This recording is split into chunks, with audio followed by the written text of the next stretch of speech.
Hello বন্ধুরা, সবাই কেমন আছো? আশা করি সবাই ভালো আছো।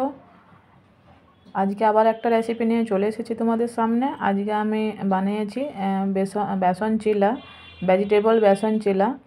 তো এটাও আমার ছেলের জন্য ব্রেকফাস্টে বানিয়েছিলাম, তো আমি ভাবলাম আপনাদের সঙ্গে শেয়ার করি।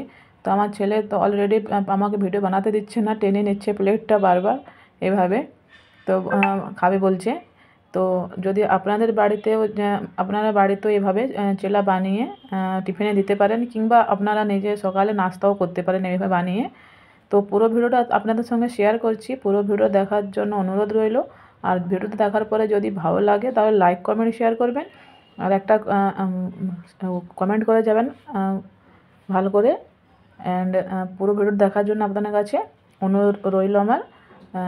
এখন এখানে আমি ভেজিটেবল কেটে নিয়েছি, ক্যাপসিকাম হয়ে গেল, বিনস হয়ে গেল, টমেটো নিয়ে নিয়েছি, আর আমি নিয়েছি কিছু সুইটকর্ন আর গাজর নিয়ে নিয়েছি, যেটা ক্যারেট। এটাকে আমি ভালো করে গ্রেড করে নিয়েছি, পাতলা পাতলা করে গ্রেড করে নিয়েছি, তাকে চিলার মধ্যে খেতে ভালো লাগে তার জন্য।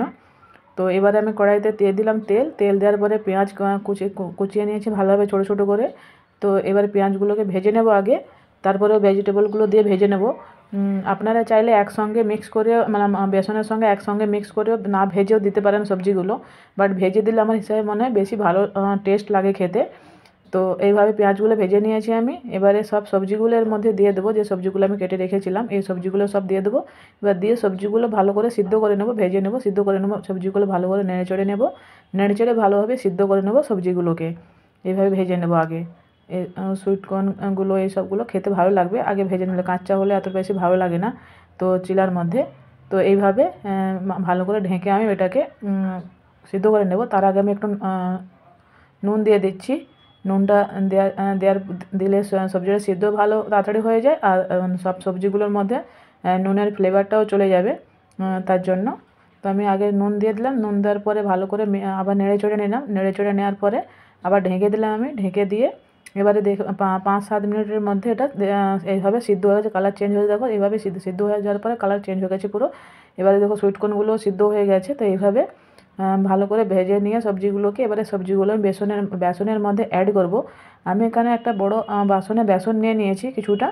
এবার এর মধ্যে আমি ওই ভেজিটেবলগুলো অ্যাড করব। তো ভেজিটেবলগুলো আমি অ্যাড করে দিচ্ছি, ওখান থেকে নিয়ে ডাইরেক্ট আমি এখানে অ্যাড করে দিচ্ছি।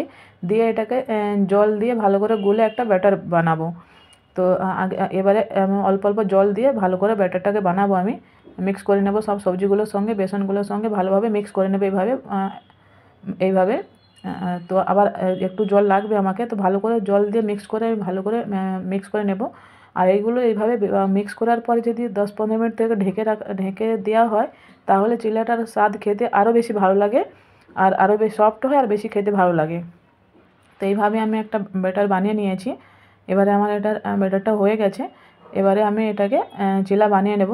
চিলা বানানোর জন্য আপনারা চাইলে কড়ার মধ্যেও বানাতে পারেন, বাট আমি ফ্রাই প্যানে বানাচ্ছি। ফ্রাই প্যানে একটু আমাকে সুবিধা হয় বানাতে, চিলা এইসব জিনিস, আমলেট এইসব জিনিস আমি বেশিরভাগ ফ্রাই প্যানেতেই বানাই। তো চাইলে কড়াতেও বানানো যায়। তো আমি এখানে দিয়ে দিয়েছি রিফাইন তেল। রিফাইন তেল দিয়েছি আমি, আপনারা চাইলে বাটার দিতে পারেন কিংবা ঘি দিতে পারেন। আমার কাছে ঘিও ছিল না, বাটারও ছিল না, তার জন্য আমি রিফাইন অয়েল দিয়েই চিলাটাকে 2 চামচ ব্যাটারের মধ্যে দিয়ে দিলাম। অ্যাড করে ভালো করে এইভাবে আমি মানে ভালো করে এইভাবে আমি মেলে দিচ্ছি, তাকে একটু পাতলা পাতলা মতন হয়। যেহেতু এর মধ্যে সুইটকর্ন আছে, তো একটু বেশি পাতলা তো হবে না। সুইটকর্নগুলো যদি ভালো করে ছোটো ছোটো করে আরও কেটে নিতাম তাহলে হয়তো হয়ে যেত, বাট যেহেতু সুইটকর্ন আছে তো একটু মোটা মোটা মতন তো থাকবে চিলাটা। তো এবারে ভালো করে পাল্টে নেবো এইভাবে। পাল্টে দেওয়ার পরে দেখুন এক সাইড দেখুন কত সুন্দর লাল হয়ে ভাজা হয়ে গেছে। তো অন্য সাইডটাও এইভাবে ভালো করে ভেজে নেব, ভেজে নিলেই রেডি হয়ে গেল বেসন চিলা। তো খুবই সিম্পল, খুবই ইজি। তো সকালে নাস্তা বানিয়ে দেওয়ার জন্য, ঝটপট বানিয়ে দেওয়ার জন্য খুবই সিম্পল, খুবই ইজি। তো আপনারাও বাড়িতে ট্রাই করতে পারেন। আর সকালে এমনি নাস্তা করার জন্য, আপনারা খাওয়ার জন্য, আপনারা নিজেদের খাওয়ার জন্য বানাতে পারেন। এর মধ্যে তখন চিলি টিলি আপনি একটু অ্যাড করতে পারেন। আমি যেহেতু আমার ছেলের জন্য বানিয়েছি, তো আমি চিলি বাগেরা কিছু দিলাম না। তো পুরো ভিডিওটা দেখার জন্য অসংখ্য ধন্যবাদ আপনাদেরকে। আর যদি ভিডিওটি ভালো লেগে থাকে তো একটা কমেন্ট করে অবশ্যই যেমন লাইক কমেন্ট করে যাবেন। আর থ্যাংক ইউ সো মাচ। আবার আমি একটা নতুন ভিডিওর সঙ্গে আপনাদের সঙ্গে দেখা হবে। ততক্ষণের জন্য টাটা, বাই বাই। সবাই ভালো থাকবেন, সুস্থ থাকবেন।